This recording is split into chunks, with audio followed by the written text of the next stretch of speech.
Alright, here we go. Kembali lagi bersama gue Raben. Gue udah bisa ngomong kembali lagi karena ini adalah episode kedua di Indobro TV. Dan seperti yang lo udah lihat dari judulnya, ini adalah belajar ganteng. Belajar ganteng bukan cuma fisik tapi selera. Asik.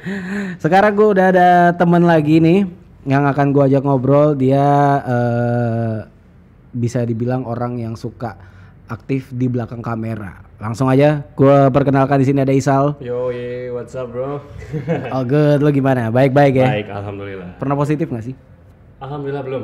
Oh lo gak pernah ya? Jangan pernah, jangan belum.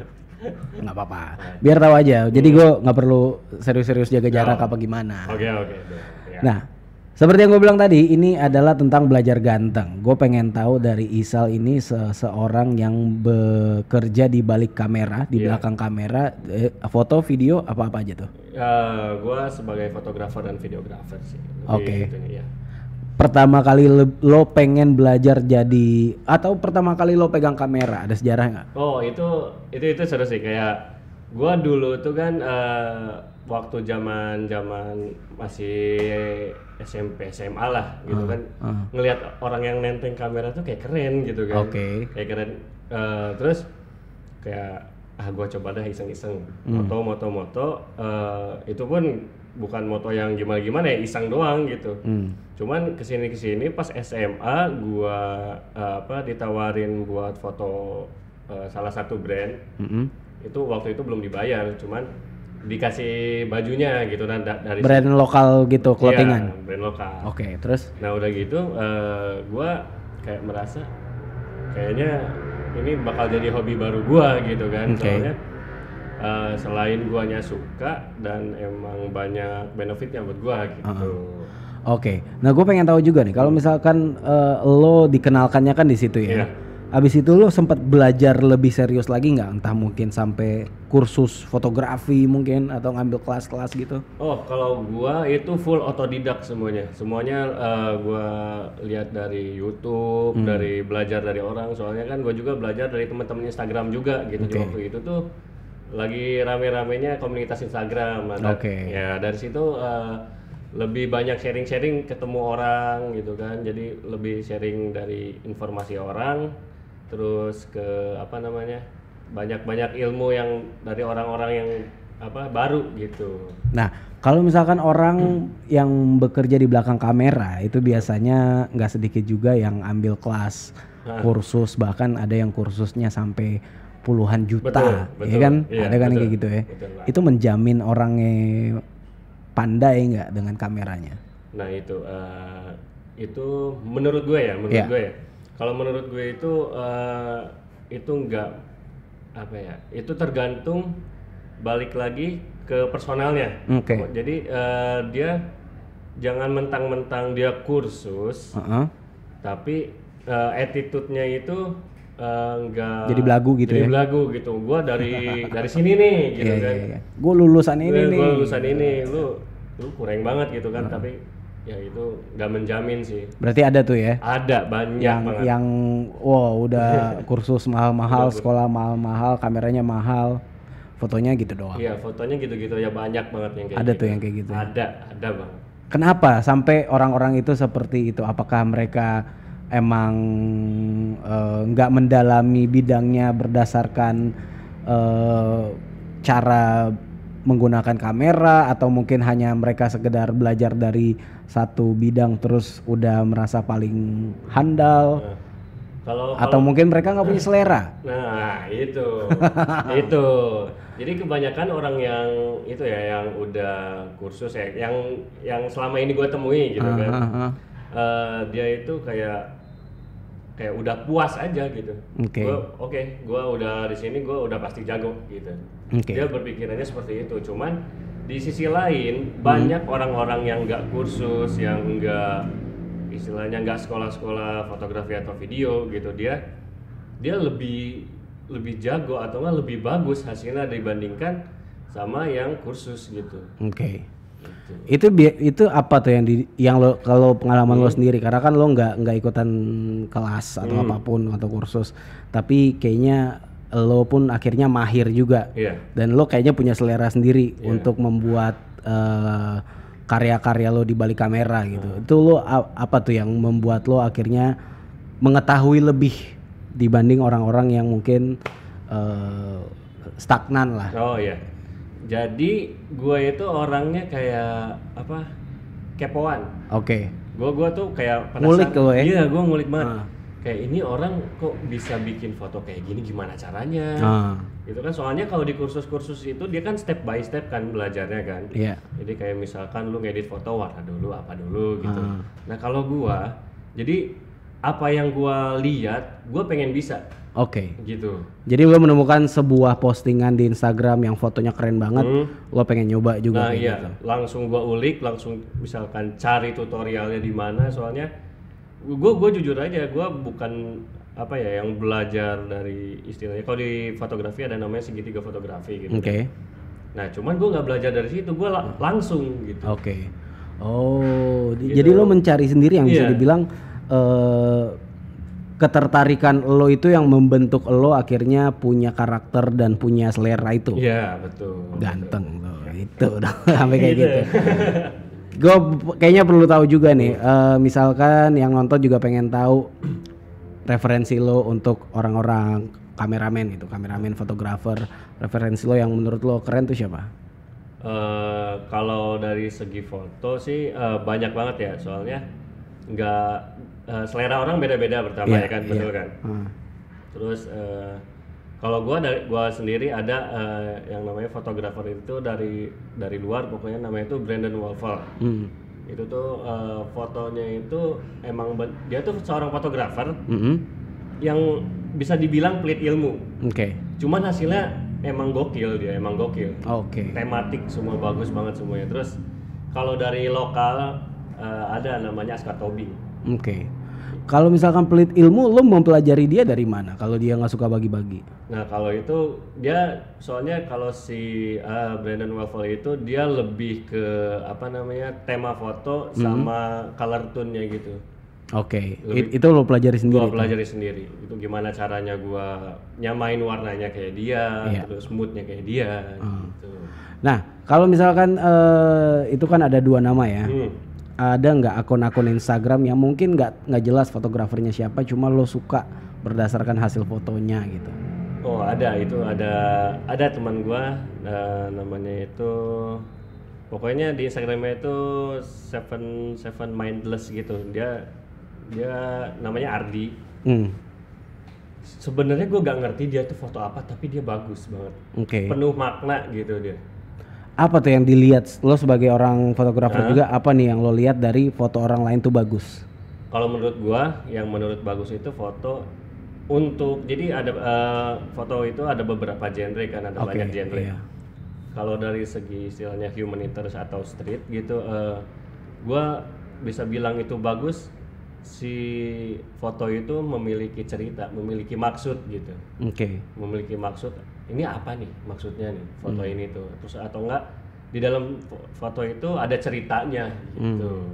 Kalau misalkan untuk foto-foto lain itu relatif sih sebenarnya, susah juga mau dibilang bagus atau enggak, soalnya selera orang beda-beda. Kalau misalkan masalah ketajaman foto atau presisi gitu-gitu, itu termasuk sesuatu yang penting nggak? Ya itu sebenarnya karena fotografi itu istilahnya ilmu yang nggak pasti ya. Seni yang nggak pasti ya. Seni yang nggak pasti, banyak banget itu yang namanya genre-genre baru. Jadi istilahnya kan kalau di segi musik juga kan banyak kan genre-genre baru kan. Nah sama seperti di foto, jadi banyak banget genre-genre yang baru gitu, sampai-sampai kayak ini foto gak jelas tapi bisa bagus, terus bisa dijual dengan harga mahal gitu. Wow. Nah, gue pengen tahu nih, lo termasuk yang mana nih? Yang tadi lo sempat menyebutkan kategori kan? Lo termasuk fotografer yang mana? Kalau gue untuk sekarang lebih ke itu sih, lebih ke foto fashion sih sekarang. Untuk sekarang ya. Fashion itu yang di street, karena fashion ada dua juga kan, ada yang di street, ada yang di studio. Iya. Lo lebih yang di street sih. Kalau di studio kayak monoton aja sih sebenarnya. Cuman ganti-ganti backdrop. Terus kan selebihnya itu paling didesain. Iya.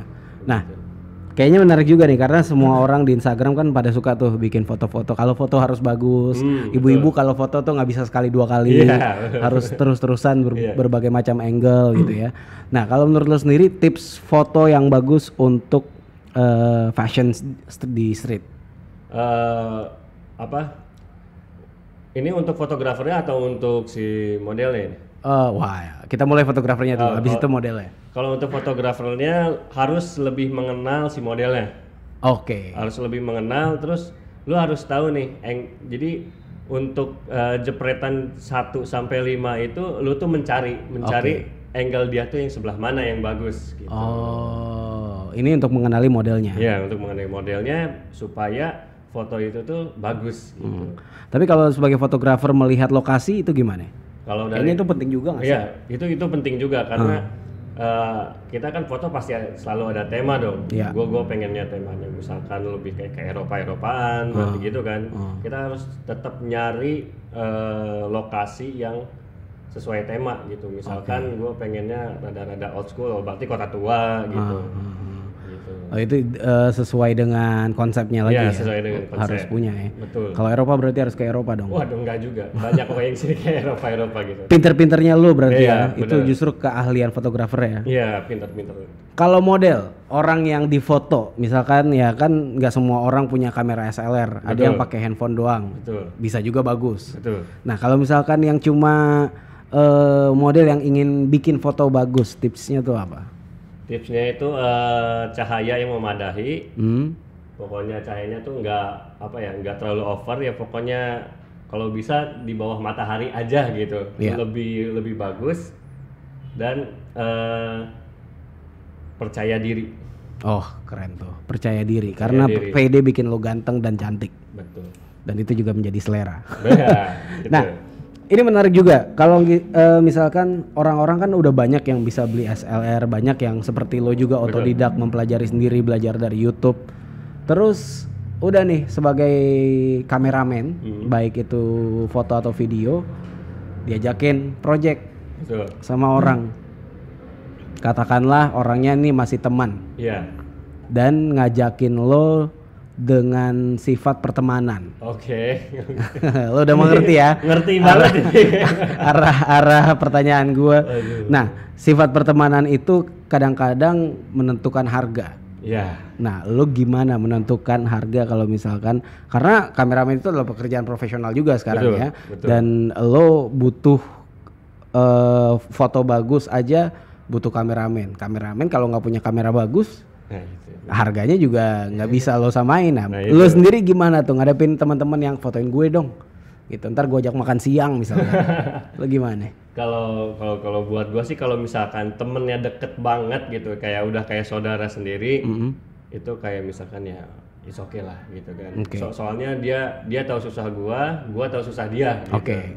Yang sedekat itu ya? Yang sedekat itu. Kalau cuman sekedar temen, gimana ya?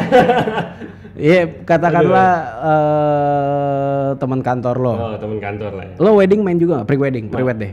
Main. Bisa aja ya gitu ya. Kalau minta bisa. Orang kantor dia mau merit, terus dia butuh foto pre-wedding. Iya. Tapi teman kantor. Iya, teman kantor. Lo gimana? Apa ya? Kalau gua sih lebih kayak ya lu ngerti kali. Iya. Kan? Lu ngerti kali. Enggak, gua nggak ngerti bro. Dijawab gitu gimana? Ayo. Ini nih yang keresahan gua tuh itu sebenarnya kalau sekarang tuh. Kayaknya semua orang tuh kalau kamera fotografer tuh. Seorang fotografer pasti kalau udah kayak gitu tuh pusing banget soalnya ada rasa gak enak nanti kayak kepikirannya nanti dimusuhin lah atau gimana gitu. Tapi kalau lo matoknya berarti di mana tuh? Apanya tuh? Dengan situasi seperti tadi, teman kantor doang, ya kan? Yang mungkin malam minggu lo nggak sama dia lagi karena Senin sampai Jumat udah sering ketemu dia. Betul. Terus dia minta foto pre-wedding. Lo patoknya di mana biasanya kalau seperti itu? Gua kayak gini. Kayak ini gue sedikit cerita aja ya. Kayak gue pernah ada temennya istilahnya nggak kayak saudara banget, cuman karena dia bisa satu bahasa sama gua, jadi kayak dekat aja gitu, dekat banget lah istilahnya. Ya terus dia mau wedding. Nah gua tuh selalu ngeliat orangnya dulu kalau mau matok harga gitu Yeah. kan. Oke. Gua ngeliatnya orangnya dulu, dia kondisinya kayak gimana, Yeah. kondisi finansialnya gimana. Gua lebih ngeliatnya ke situ. Jadi gua nggak langsung oke lah, banyak fotografer yang punya harga patokannya segini, pokoknya minimal segini. Kalau gua berdasarkan orang aja. Oke. Kalau misalkan temen, kondisinya lagi kayak gini, ya gua minta ini aja lah. Sama ya lu juga ngerti lah keadaan gua gimana. Jadi sama-sama enak, jadi nggak saling membebani gitu. Enaknya tuh gimana? Kayaknya belum jelas nih gua. Enaknya tuh misalkan lo naro, yaudah gini deh, kasih transport, misalkan, atau mungkin dikasih uang tapi bukan harga klien, bisa kayak gitu. Kalau gue waktu itu teman gue kebetulan kan vaporista kan, terus ya udah beliin gua mod aja dah gitu. Oke. Ada timbal baliknya paling tidak ya? Iya, ada timbal baliknya paling tidak. Dan setelah itu pun gua kaget, dia tiba-tiba kirim dong nomor rekening. Apa nih kata gua. Tetap ya. Tetap ternyata nggak harus cuman gua minta itu. Toh udah gitu dia ngasihnya itu. Tapi di sisi lain dia tetap ngasih gitu.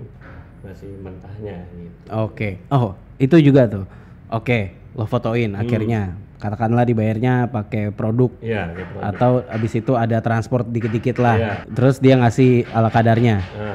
Dan lo mungkin sudah mengucapkan terima kasih juga. Selanjutnya setelah lo fotoin, apakah lo kasih datanya mentah atau mungkin tetap lo bantu sampai editing atau gimana? Itu kan ada tahap selanjutnya tuh. Betul. Nah kalau gua pasti edit dulu karena itu buat portofolio gua. Oke. Walaupun istilahnya budgetnya kecil ataupun nggak ada, gua tetap give the best gitu karena itu buat portofolio gua. Gitu. Keren. Karena itu karya juga ya. Karya juga. Dan lo melihatnya kalau memang ada hasil foto yang bagus, lo juga pengen mengabadikan. Betul. Oh, begitu. Jadi keren. nggak asal karena duit kecil ya, karena nggak usah bagus-bagus lah. Yang gua nggak gitu. Gua tetap keluarin semua kemampuan gua pengen ini foto harus bagus gitu. Oke. Nah, kalau kita balik lagi ke ngomongin fashion nih, foto fashion. Terus lo kan tadi pasti udah pernah juga bekerja sama dengan orang-orang di dunia modelingnya gitu ya, yang mungkin itu datang dari kliennya sendiri gitu ya. Terus lo fotoin orang-orangnya. Lo sendiri lebih memilih mengarahkan mencari modelnya tuh seperti apa? Ada nggak sih ketentuannya? Itu terkadang ada klien yang mintanya mukanya Asia, ada yang mukanya Eropa. Nah dari situ gua ketemu enaknya itu di foto-foto Eropa, model-modelan Eropa gitu. Oke, ini selera lo berarti selera ya. Gua, lo ngerti esensinya di situ ya. Oke, kenapa? Karena karena dari segi skin tone-nya aja, dari segi warna kulit, bukannya rasis ya. Bukannya rasis ya. Selera. Dia lebih enak untuk bermain warna gitu. Oke. Warnanya itu dimainin mau seperti apapun, looknya tetap bagus gitu. Gue nggak ngerti ya. Gue moto bule pakai baju biasa aja jadi bagus gitu. Gue nggak ngerti gitu loh. Gitu yang bikin gue senengnya sama istilahnya bule-bule Eropa tuh kayak gitu. Itu udah pernah lo kerjain sama bule-bule Eropa tuh ya? Pernah. Kalau pengalaman lo dengan model-model lokal yang karakternya unik, ada nggak pengalaman unik lo? Unik tuh dalam arti gini, pas difotoin terus dianya banyak kebutuhan, atau dia malah dia yang ngarahin lo. Lo pernah kayak gitu? Pernah banget. Ada model yang kayak gak pernah puas. Oke. Jadi gua foto gini, ih jelek, ih gendut, ih gini, ih gitu. Di situ mood gua hancur, mood dia hancur. Jadi gimana ya? Gua mau nyalahin gak bisa, mau bela diri bingung gitu kan, soalnya dia kayak serba salah gitu. Gue foto gini gitu tetap salah. Kok gue gendut sih? Ya itu ya balik lagi lah. Kenapa lu? Ke orangnya. Iya. itu kenapa orangnya ya kenapa lu nggak olahraga gitu dalam hati gitu ya. Tapi lo sampaikan nggak ke dia, misalkan dia sedikit menuntut gitu, boleh nggak kayak gini, gue nggak suka nih gini gitu, terus lo akan mengkomunikasikan balik ke dia gimana, atau cara lo menghadapinya? Kalau gue cara menghadapinya gini, ini aku gendut nih kelihatannya, tenang bisa diedit. Itu jawaban paling benar juga sih. Tenang bisa diedit. Padahal gue di situ ngeditnya pusing banget ya. Karena setengah mati untuk mampus. Dari hasilnya ya, post productionnya gitu ya. Betul. Tapi kalau misalkan lo juga di video sendiri, bedanya apa dari foto dan video? Kalau video itu susahnya kayak ada orang, jadi mukanya tuh kurang bersih.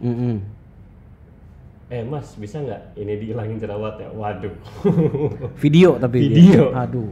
Makanya itu nggak bisa di ini ya? Sebenarnya bisa. Oke. Cuman guanya belum sampai sana.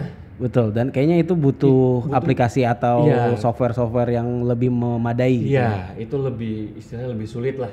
Sulit banget soalnya ada harus trackingnya di situ loh. Jadi istilahnya muka yang mulusnya dia di mana itu diduplikat di sini, di tracking. Kayaknya orang-orang yang request kayak gitu malah bikin dia kelihatan jelek ya. Iya. Secara attitude. Betul. Nggak ada ganteng-gantengnya gitu ya. Jadi kayak aduh lo kayak nggak ngerti juga. Jadi menurut gue penting juga untuk orang mengerti produksinya. Betul. Iya nggak sih? Seenggaknya orang itu mengerti susahnya sebagai fotografer tuh seperti apa gitu. Nah. Atau sebagai videografer tuh susahnya di mana? Soalnya kan orang-orang beranggapan seorang fotografer tuh tinggal jepret doang. Betul. Ya, padahal itu kita nyari komposisinya gimana, terus kayak pengen bokeh-bokehnya gimana, terus brightness kontrasnya gimana ya kan? Oke. Itu yang mereka nggak tahu tuh itu sebenarnya, terus dari yang harus diputar-putar dulu, nyari diafragma gitu-gitu ya. Itu dari kayak nanti gua harus pakai lensa apa kan, soalnya lensa kamera nggak ada yang murah kan. Iya. Itu mereka tuh nggak taunya di situ, jadi kayak anggapan ini kayak kang foto aja, udah kayak kang foto Ancol atau gimana gitu kan, yang 25.000 jepret jadi gitu. Tapi kayak nggak salah juga, itu juga nggak salah, cuman mereka karena kepikirannya ke sana jadi ya gitu. Oke, sekarang gue pengen ngebahas juga tentang barangnya nih. Kita akan sedikit nyebut merek, tapi tanpa ada niat membanding-bandingkan, hanya sekedar yang terbaik buat lo. Kamera, lo pakainya apa? Itu pasti ada. Kalau ini udah diupload pasti ada yang komen, atau orangnya japri ke lo. Mendingan kita tanya sekarang. Nah, kalau untuk video, jadi gue beda-beda nih. Kalau untuk video, gue lebih ke Sony. Kalau untuk foto gue lebih Canon. Oh itu foto Canon, video Sony. Nah kalau misalkan menurut lo produk yang dipakai oleh seorang kameramen, baik itu foto atau video, dan begitu lo lihat kameramen pakai produk brand itu, pasti ganteng nih orang. Ada nggak? Yang menurut lo ini keren nih. Emang orang siapa aja pakai kamera itu di luar kapasitas skillnya ya. Tapi begitu lo lihat, anjir kameranya itu ganteng sih, gitu. Ada nggak? Ada sih. Apa tuh? Kayak dia orangnya nggak kelihatan gimana tuh, kayak biasa aja gitu kan orangnya. Tapi pas gua lihat, anjir kameranya cuy Sony keluaran terbaru. Yang mana tuh?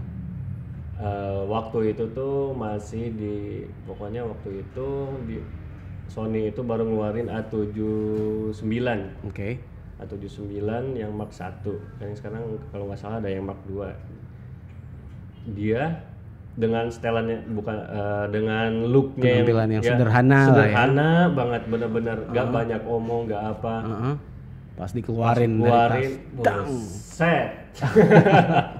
Afgan. Langsung paling ganteng tuh ya. Iya, ganteng banget sih itu. Sony A9. Iya, waktu itu ya. Kalau sekarang udah ada yang baru lagi. Ada yang baru lagi. Karena capek juga kalau diikutin. Kalau diikutin, waduh pusing sih. Teknologi. Jangan dikejar. Jangan dikejar. Mendingan ngejar cewek walaupun nggak pasti. Nah itu. Nah, gue pengen tahu juga nih, menurut lo, mereka kan yang nonton nih pengen ada patokan gitu. Yang menurut lo cantik untuk difoto, nama terkenal. Begitu juga yang ganteng atau keren. Ganteng as in bagus untuk kamera ya. Jangan ganteng yang lo suka. Itu juga boleh sih kalau lo emang suka. Cuma gue pengen tahu nih, ya menurut lo nama terkenal dalam luar negeri yang cantik atau ganteng untuk lo foto. Pevita Pierce sama Valerie Thomas. Valerie, oh yang cewek ya? Ya cewek. Kalau cowok, ya keren mungkin. Vino Bastian. Vino Bastian ya? Iya. Oke. Gitu, kayak gue seneng aja ngeliatnya. Bukan seneng gimana ya? Iya, ngerti. Pas lo kayaknya di foto tuh. Ini keren sih ini orang sih. Oke. Kayak ganteng banget sih. Iya. Lalu luar negeri banyak pasti ya? Banyak, cuman malah kebanyakan. Iya, malah kebanyakan jadi lupa gitu namanya. Terus lo kayak udah lupa, lo pernah nemu di Instagram, wah ini keren nih, tapi kalau follow terus lo lupa sama dia gitu ya. Iya. Alright. Karena kebanyakan referensi jadi pusing gitu. Benar. Nah sekarang kalau misalkan ada teman-teman yang lagi nonton pengen belajar mendalami dunia di balik kamera, orang yang megang kamera gitu, lo ada saran nggak buat mereka? Kalau sarannya sih, lu harus haus. Dalam arti lu jangan pernah cepat puas. Jangan pernah cepat hasil gua udah bagus. Enggak. Lu harus tetap belajar terus karena ilmu foto ataupun video itu bakal terus berubah gitu. Berkembang, ada yang baru gitu ya. Iya. Pasti ada yang baru, ada yang lebih gila lagi. Jangan sampai lu stuck di situ-situ aja. Jangan sampai stuck, jangan sampai, karena gini, seorang fotografer pasti ada sisi jenuh. Mungkin semua orang atau dari segi apapun lah pasti ada segi jenuhnya. Nah itu yang paling bisa bukan merusak, kayak lebih ke kayak gue udah males lah main foto misalnya. Gitu.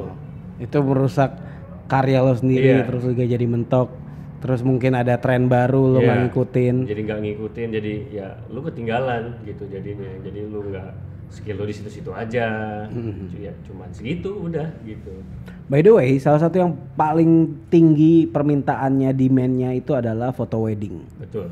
Lo sendiri gimana dengan foto wedding? Lo mau masuk ke terjun dunia itu atau lo merasa udah been there done that?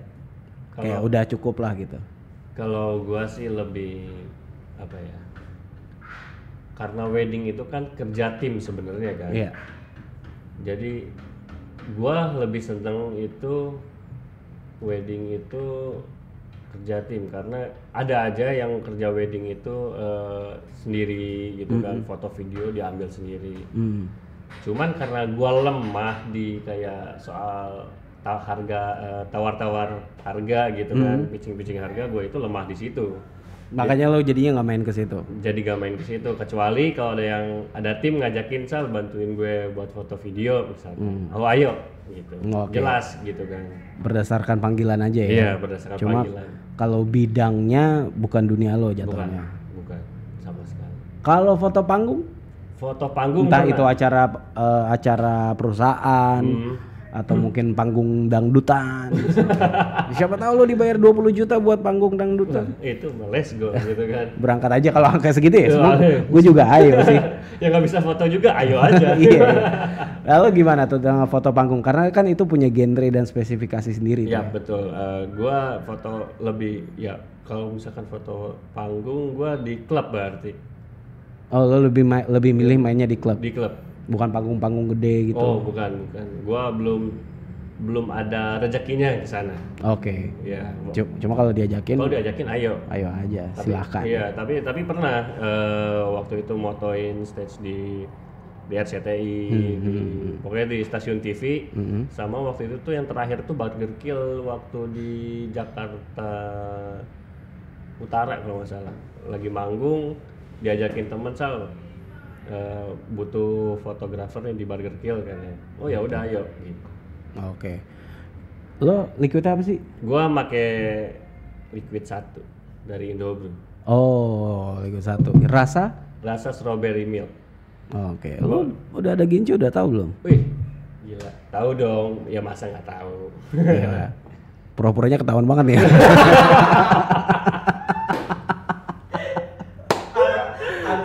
Oh iya harusnya gitu ya. Mau ditahan gitu. Jadi gue di situ mikir, aduh gimana nih. Apa? Oke. Biar tahu aja udah ada yang namanya gincu nih yang rasa soursop. Iya rasa soursop. Tapi lebih suka itu ya? Iya, gua lebih suka creamy orangnya. Oke. Gua lebih suka creamy dibandingkan fruity. Cuman kalau emang itu rasa fruity-nya enak, gua sama-sama demen sih. Oke. Nah, Gitu. ini satu hal yang unik tentang seorang vapor. Yap. Di mana kameramen ternyata sering memanfaatkan teknik vape. Ya. Lo pernah nggak? Pernah. Di mana tuh? Apa yang lo lakukan waktu itu? Waktu itu tuh gua lagi syuting horor. Oke. Karena apa ya? Karena keterbatasan tempat dan nggak mungkin. Jadi sama budget juga gak ada buat nyewa alat yang ngeluarin asap. Ya, gua cuma ngeliat device gua ya udah. Apa ini? Agak kencang tuh. Agak kencang. Gua bingung kan, jadi film horor kan suka rada-rada Efek-efek, iya, horor gitu, iya, serem horor ya. gitu kan. Itu gua suruh anak-anak lu pada nge-vape dah di ruangan ini dulu. biar pada itu Biar tertinggal asapnya gitu iya, ya. biar ketinggalan asapnya gitu. Terus sama buat kayak efek-efek apa namanya? Awan, embun gitu. Oke. Itu ada teknis sendiri nggak atau lo lebih milih gimana? Tipsnya memaksimalkan vape untuk konten-konten kamera lo di saat lo bekerja dengan kamera. Ada tipsnya nggak? Entah itu untuk kameranya atau untuk nge-vape-nya. Kalau gue sih Kayak tadi lo ninggalin asap dulu ya. Udah lo nge-vape aja dulu, nanti asapnya udah ketinggalan baru ada efek blurry-nya dari asap-asap vape. Itu juga teknis ya. Iya, ada teknis. Itu. Ada yang lain? Misalkan untuk vape trigger yang suka bikin bulat-bulat, lo ada tips nggak? Kalau sebagai kameramen ya, ya? sebagai kameramen ya. Gue juga seneng sih ngelihat orang-orang yang nge-trick gitu kan. Dia punya karakter sendiri-sendiri lah gitu kan. Cara mungkin dia cuman pakai tripod terus dia nge-trick gitu.